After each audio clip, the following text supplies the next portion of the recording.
So welcome to the first chapter overview of Doing Time Right. We're going to talk about some fundamental concepts here. So just as a reminder, if you saw the last video, you're familiar with our bike analogy. If you didn't, here's the basic idea. Our course is going to help you chart a bike journey across the country or wherever you want to go. And the idea is to make your journey easier. So by the beginning, you might be starting with like a rusty beach cruiser, which won't go that far. And hopefully by the end, you have a modern electric bike that is moving you really fast in the direction you want to go with some nice bells and whistles that you enjoy. And so in this section, what we're going to do before we get into the core idea framework behind the course is to focus on your map. So if you were starting a cross-country journey, you'd want to know a lot of things like, where am I going? What are the potential roadblocks? How do I get there? What's the weather like in different places along the journey? Are there bike lanes? You want to know a lot of things before you start moving on the bike. And I think a lot of us, we hop on every day and we start pedaling and all kinds of things come at us. And by the end of the day, we feel like we've just biked in a big circle and we haven't really moved closer to where we want to go. So the first and most important step is, thinking about your map. And that means, what are your goals and what are the frameworks that you need to understand how to get there? And so we'll go into a few core concepts about that, but hopefully that resonates. So the first big idea here is you don't get your time back. And I think Steph will talk a little bit later on about time being zero sum. But if you want to bike across the country, if you spend a day going in the wrong direction, you never get that time back. You got to spend another day going back in that direction and then moving towards where you want to go. And so while there definitely isn't any right way to go to any place, and honestly, there's not any right place to go. Your destination is likely going to change over the course of your life. There's some wrong ways to approach getting anywhere. The first would just be not identifying the destination. I think it's cool if you want to enjoy the serendipity of life and just walk around one day on a weekend. That's fine. That's not really what we're talking about. We're talking about going about your daily life for months and not really knowing where you're heading. And that may create a lot of the anxiety and other sources of unease that you have in your life because you're not sure where your efforts are leading. Another one would just be ending up in the wrong destination. So, maybe you're biking with a blindfold on and you end up across onto the wrong continent.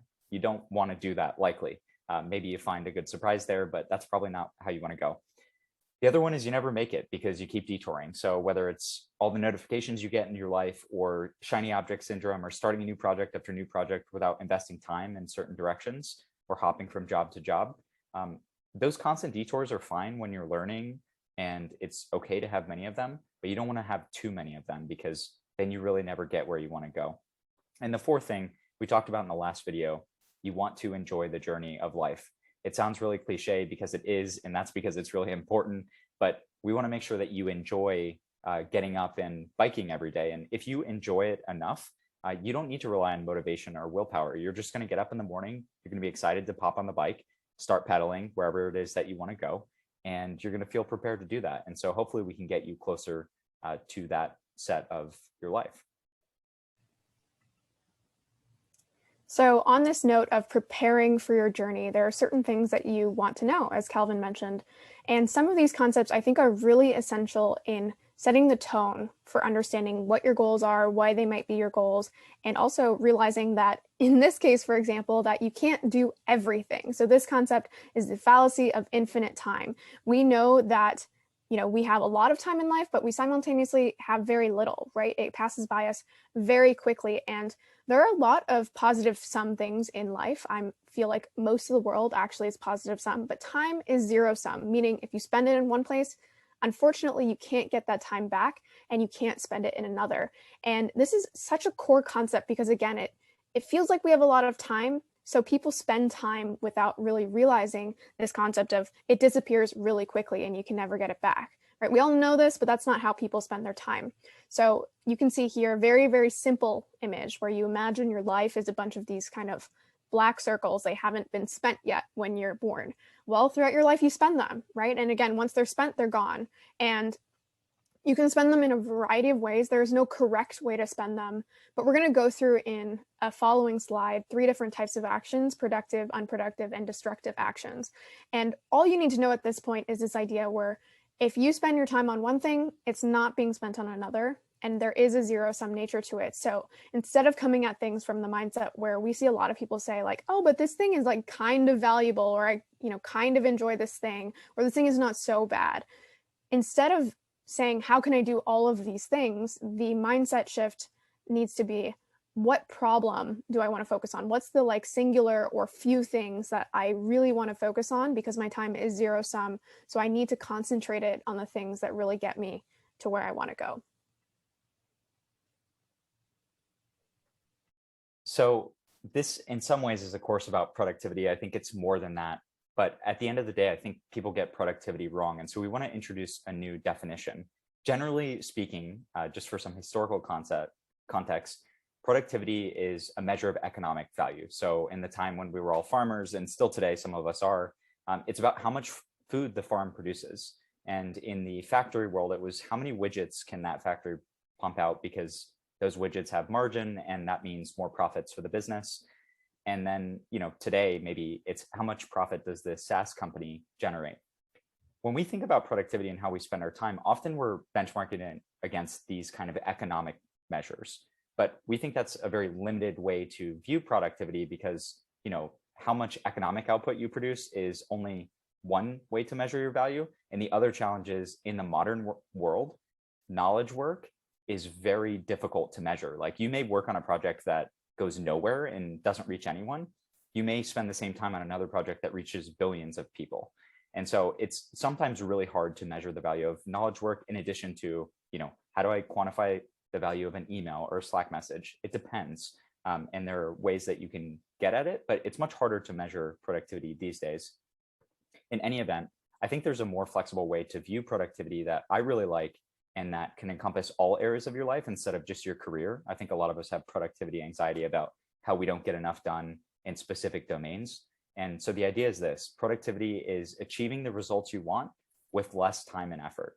And so in this course, what our focus is, helping you identify, especially in this chapter, what are the results you want. Get really clear on that. And those can change over time, for sure. The other piece of it is, how do you do that in less time with less effort? And that's not so that you can just go spend more time in your productivity machine, but it is so that you can spend the time on the things you enjoy. So if you can spend 2 hours less in your career or at work every week, that may mean you have 2 more hours to spend time with your family, or 2 more hours to just walk around idly. We don't want to be prescriptive about how you should spend your time.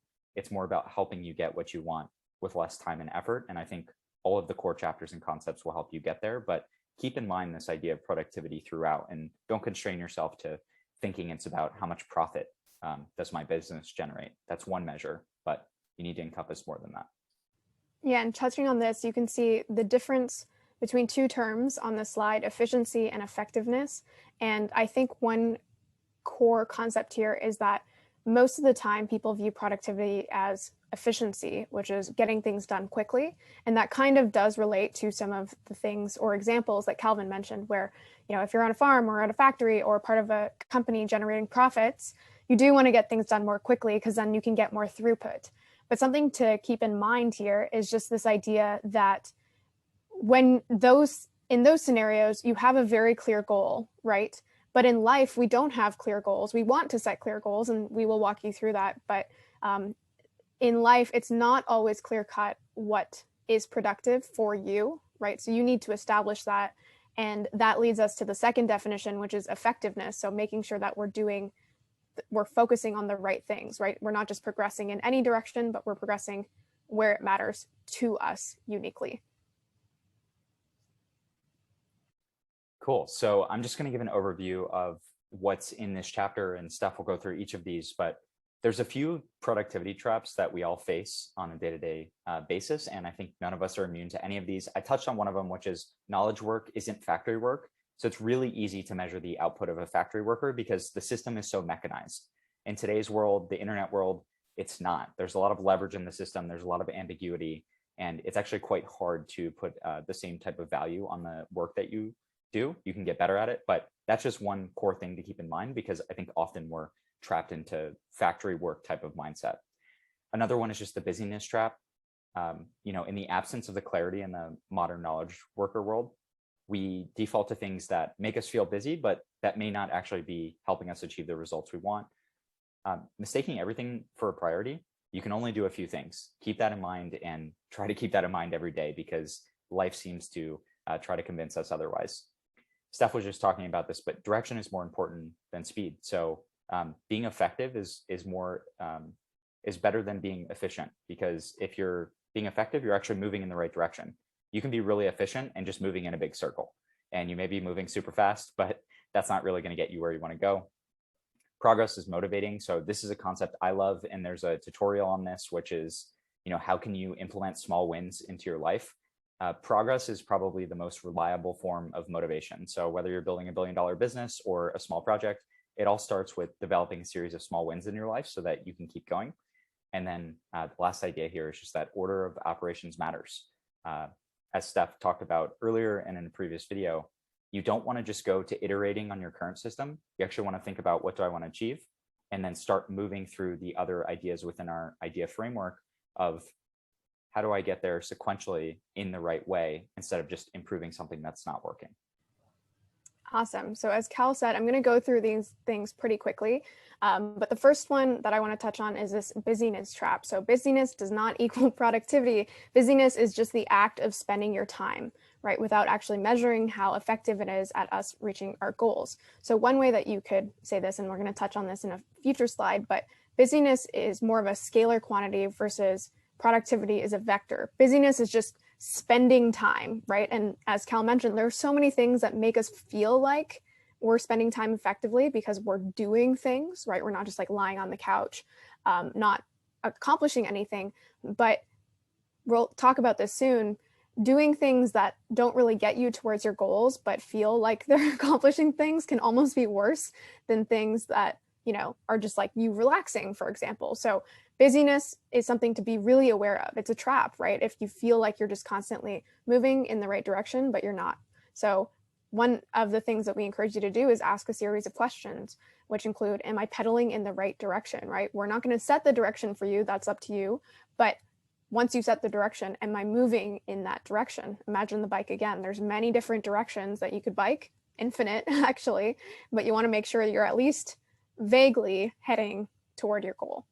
Am I focused on the right actions? And then am I spending time on detours that seem interesting but are completely useless, or even just marginally valuable? That also counts as something that I would consider as a detour, and that are, again, sometimes more dangerous because we think, oh, this has some value.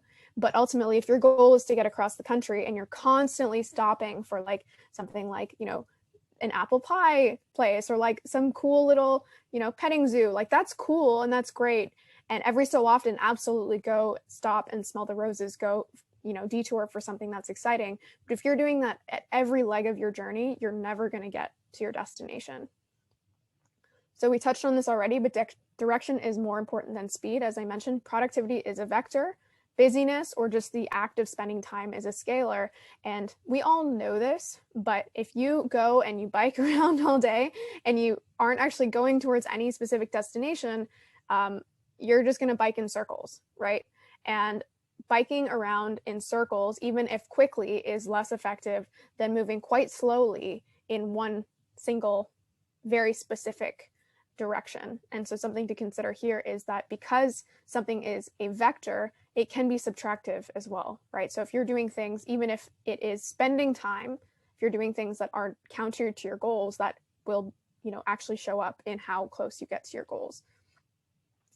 The third thing is that progress is motivating. So something that Cal mentioned is so key here, that progress is one of the most sustainable ways to actually make it to your goal. And this sounds obvious, but as you embark on any major task or any major goal, the thing that you're fighting against the most is your own psychology. So using the bike analogy again, the bike likely is not going to shut down on you, right? Of course it can break, but then you can fix it. But ultimately, the most likely reason that you will not get across the country is because you decide to stop, right? You decide not to get on your bike one day and then never get on it again.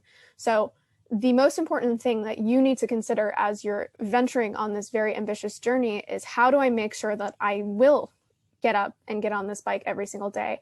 And the easiest, most consistent way to do that is through small wins, right? So if you do actually identify where you want to get and you slowly have, progress towards that goal through small rewards, right, where you actually feel like you're moving towards something tangible, that is the most likely way for you to continue to want to get on your bike. That is the best motivation, because other types of motivation, like just telling yourself something matters, all of that is fleeting, right? But if you do feel like you're moving in the right direction, that's what's going to get you to your destination. Another interesting concept is this idea of priorities. And one interesting fact that I think a lot of people are not familiar with is this idea of the word priorities. The etymology of it is actually from the word prior, which means precedence or in right or rank. And actually, up until around, you can see on this slide here, around the 1940s, the word priorities, plural, didn't really exist. It was all priority because it was the single most important thing, right? The top ranked thing that someone could care about. So someone would say, this is my priority, because they knew that that was the singular most important thing in their life that they would, invest in appropriately. Throughout time, I'm not sure the exact reason for this. People started, maybe getting a little more ambitious about what they could do and started using the term priorities, which means all of the things that we can focus on that apparently have some weight, right? And I do this all the time. I'm sure you listening have done the same, but you say that you have a series of priorities to the point where you have so many that none of them are a priority. So just keep this in mind, that really even the term itself was meant to indicate the singular most important thing, and to not go and vastly label so many things as your priorities. Find out what your singular priority is. And there's a great quote here from Matthew McConaughey, which is just really, you should be getting amazing at a few things. And that's more effective than being kind of average or mediocre in a lot of things. The same thing is true if you're on a bike journey. If you're trying to go in multiple different directions at once, like those are all just going to cancel out. So find one direction to go. All tasks are not created equally. This is a concept that we're going to revisit actually several times throughout the book. But if we take this idea where productivity is a vector, there's three types of goals, there's three types of actions that bring you towards your goals. The first one is a productive action, which very simply means that it's moving you towards your goal. A non-productive action, which tends to be actions that feel busy, they may move you, but in the end, they don't really move you toward or away from your goals. So net, you haven't really gone any closer to where you want to be. And then destructive actions are things that move you away from your goals. So we all know of destructive actions in the sense that we know that they're kind of counter to our goals and we tend to stay away from them. But it's the non-productive actions that can be really sneaky, because again, they can kind of mask themselves as being productive in the sense that you feel busy, but they don't ultimately bring you towards your goal. So it's really important to be aware of the distinction between productive and non-productive. You can just see a visualization here, really straightforward. But again, the ones that we want to focus on are these green productive goals that very, very clearly move you towards the place that you want to go. And then the final thing that I wanted to cover here is that order of operations matters. Cal already covered this, but it's this idea where in the course, we're going to go through 5 different chapters. We went through a bunch of important concepts in this first chapter, which is identifying your map and the things to consider there. But then we have 3 more chapters before we hit iteration, which is doing things like, adding the bells and whistles and figuring out how to do things slightly faster. And what a lot of people do when they think of productivity is they go from step 1 to step 5. And some people don't do any of the steps, right? But it's very common for someone to set a goal and then wonder how they can get to that goal more quickly. What we encourage you to do is not be that person and really go through this course sequentially, which means that after setting your goals, make sure you do elimination, and then after elimination, automation, delegation, iteration. So really don't focus on the iteration part until you've actually thought through what you can eliminate, automate, or delegate. And I will pass it over to Cal to talk through what you can look forward to, because again, this video is pretty theoretical, but we do have some really, really actionable pieces of the course that we'd encourage you to dive into next. Awesome. So the last piece here is to know where you are on the map, or to start identifying where you want to go. You probably want to have a good sense of how you're spending your time and how the ways in which you're spending your time are either moving you towards where you want to go or making you feel good, making you feel bad, energized, not energized, etc. And so we have a section called auditing your time, in which you'll do hopefully all of the audits at the end of the by the end of the course. But the first one is one that I encourage everyone to do, and it's know where you are. So you're going to rate your life across all of the different dimensions: your finances, your relationship, your career, your leisure time, your learning, etc. And you're going to rate them on a scale of 0 to 10. You're going to talk about why that rating was chosen, and then you're going to figure out some actions you can do to move each one closer to a 10. I've never, ever in my life been in a situation where everything is a 10 or everything is a 0. It's always somewhere in between.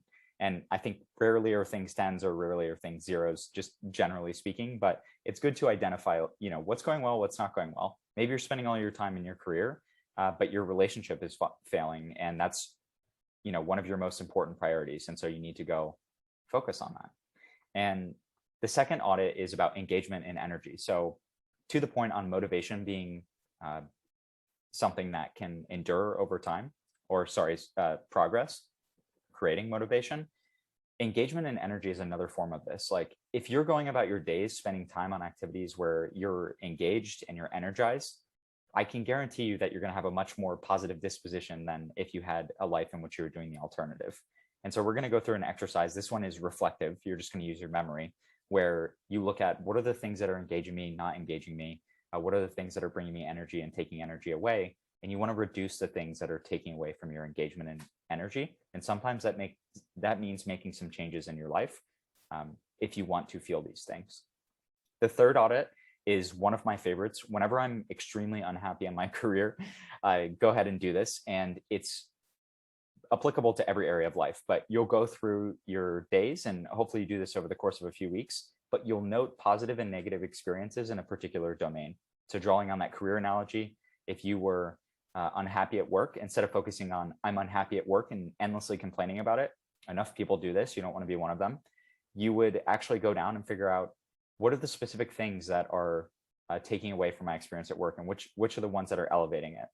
And the only way to really do that is to go about your days and to note positive and negative experiences. You really can't rely on your memory. It's too anchored to the short term. And so you can start there, but then go about and note it and get really specific in all of these exercises, because the more specific you are, the more you can get what you want.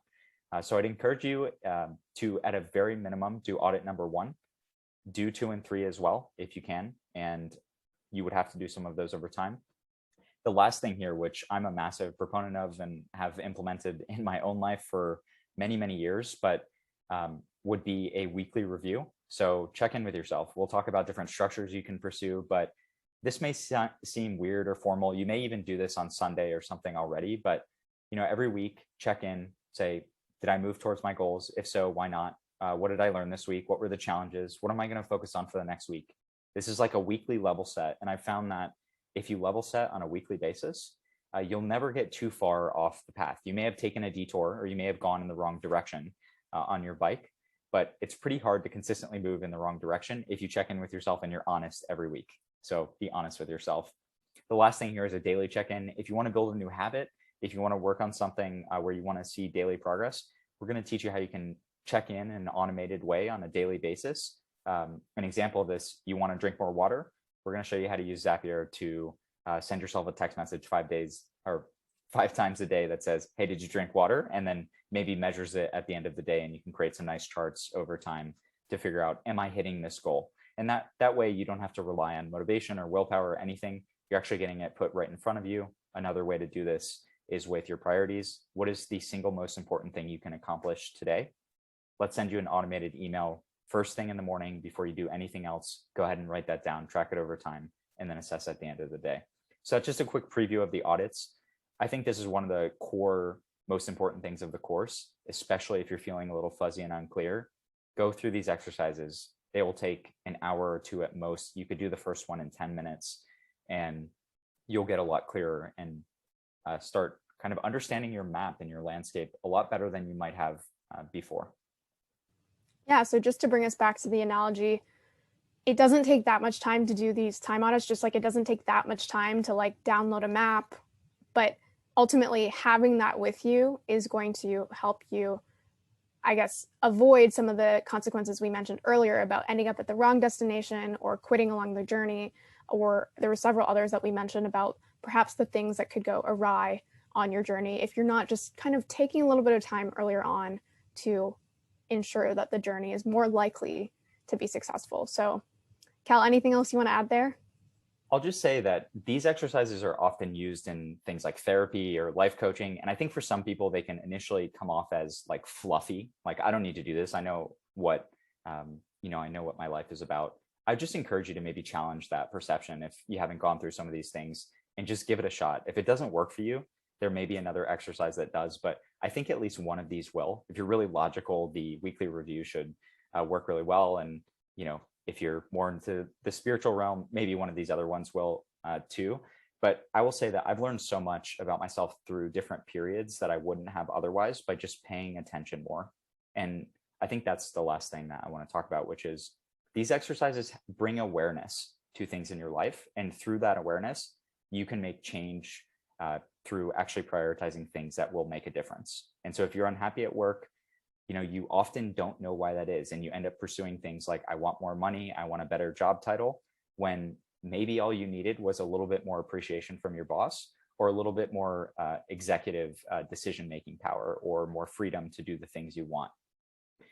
Once you know that stuff, you can communicate it much more clearly. And I can guarantee you can get a lot further in whatever you want to do if you have that clarity, because you can communicate it to others and prioritize the right stuff instead of running into walls. I think one underrated thing as well, I have also used a series of these audits, and the one that I really like is the daily check-in. I use this for several really important things in my life, and it adds a level of data to your life or your reflection, which some people may think is overboard, but for me, it's really helpful because it does add an element of truth, because we're really good at convincing ourselves sometimes that like, oh, like, I don't like my job, but it hasn't been that long. And then if you do some of these reviews, you're like, oh my gosh, I've been unhappy with my job for like 4 quarters, for example. Or with the daily review, I used that to learn to code. And it was really helpful to be like, oh yeah, I totally have been, learning recently. And then I'd look at my daily review and I would just use a spreadsheet for tracking this. And I'd be like, oh my gosh, it's actually been 3 weeks since I touched the course, right? So I think, as Cal mentioned, use what's most valuable to you or what resonates with you. But as fluffy as they may seem, I think we mentioned before, one of the most likely reasons that you don't complete the journey is not actually like the sheer amount of work it is, but the psychology that you bring to the table. And these audits are really effective, even though they can be fluffy because your psychology is kind of fluffy. They can really help you navigate that difficult part of the journey. Awesome. So let's wrap it up there and we'll go on to the next section. All right, we'll see you in chapter 2, which is all about elimination.